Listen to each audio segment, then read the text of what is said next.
CTV Calgary, local breaking news. Good afternoon. It's mostly good news in the latest jobs report. Canada gained 54,000 jobs in November, and Alberta led the country in job growth. However, that's mostly due to part-time work. Alberta gained 29,000 jobs in November, with the biggest gains in government, finance, and professional services. But construction and health sector jobs suffered. Our unemployment rate now sits at 6.5%, matching the national rate.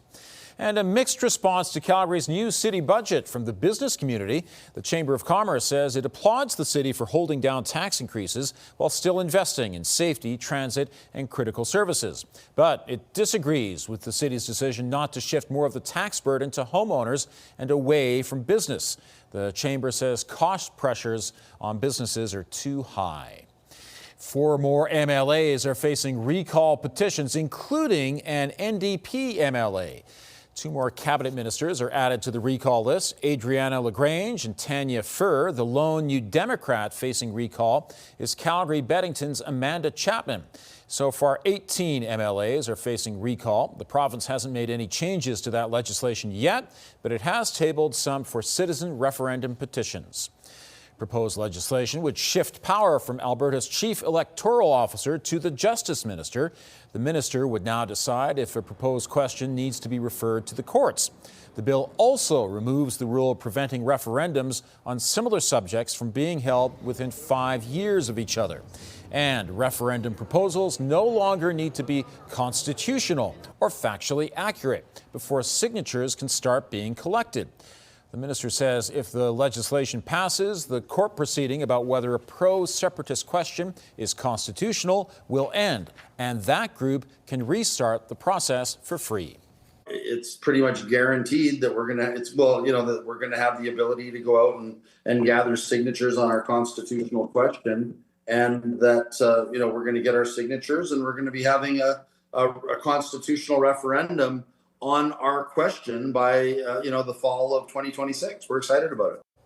The changes will not impact the Forever Canadian petition. It's currently being reviewed by a government committee, which will recommend next steps. Those include either calling a referendum or having MLAs vote on adopting the proposal as policy. 5 more people have died of the flu in the province, including 1 person in their 30s. So far this season, 15 people have died of the flu. 57 Albertans have died of COVID-19. As for immunizations, just 17% of Calgarians have gotten a flu shot, and less than 6% have had a COVID vaccine. The ski hill at Canada Olympic Park will open for the season tomorrow. Both the 88 Express chairlift and the Legacy chairlift, as well as the entire beginner park and all magic carpets, will be up and running in time for the weekend. Snow school programs also get underway today and are ideal for anyone looking to build their base of knowledge and skills on the snow. Tickets are now available for specific sessions at the Service Tube Park before the sliding starts on Saturday, December 20th. Banff is considering thinning out a dense forested area near a railway track to reduce the number of elk being struck and killed by trains. Parks Canada notified the town that elk train collisions are high on the stretch of line adjacent to commercial properties along Eagle Crescent. It says 42 elk have been killed there since 2004. Council is now considering thinning vegetation to create clearer sight lines for elk and their herds as trains approach. But some residents question why the town and not CPKC would front the $20,000 cost needed every 5 years for maintenance.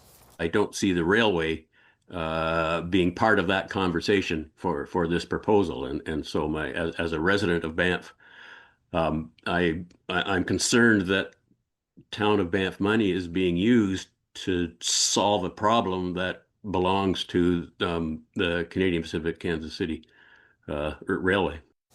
Administration has not yet approached CPKC about the project. In a statement, the company says it works with Parks Canada, other stakeholders, and experts in an attempt to mitigate wildlife conflict, adding there are no simple solutions for minimizing strikes along railway corridors.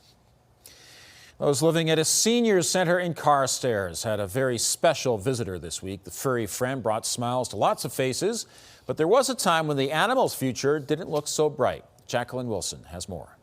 Step by step, Nugget, the 7-week-old mini horse, makes her way to the front doors of Chinookwynn's Lodge in Carstairs.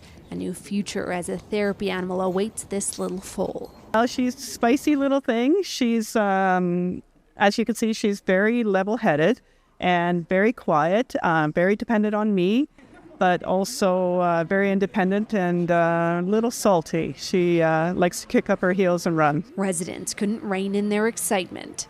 This was awesome. This is one of the better ones that I've brought in here. It's really enjoyable. Oh, I enjoyed it. Yeah, I don't often get a chance to get close up to an animal like that. But Nugget's life hasn't always been happiness and smiles. Things took a turn when she was mauled by a dog outside of Calgary in October. That's when Daryl Glover was called in to make the rescue. She had some pretty serious bites on her neck and her ear and her head and her face, and she was extremely dehydrated. She was just about expired. Nugget has made a remarkable recovery and is now enjoying every moment of her new life with her rescue family. She even has a best friend, 7-year-old pony named Ducky. A life of joyful frolicking is well deserved for little Nugget as she spreads joy wherever she goes. It's amazing, just the look on their faces. It just brightens their day. You can tell they were all excited. One lady came out specifically just for the horse. She doesn't come out for anything else. So, I mean, it's huge. It's such a huge opportunity, I think, for the residents. Owner Anita Reznichenko hopes to get Nugget officially certified as a therapy horse soon so she can continue bringing happiness to many senior homes and schools in the future. Jacqueline Wilson, CTV News, Calgary. Thanks for joining us. We'll have more on the top stories coming up on CTV News at 5 and 6 or anytime online at ctvnewscalgary.ca.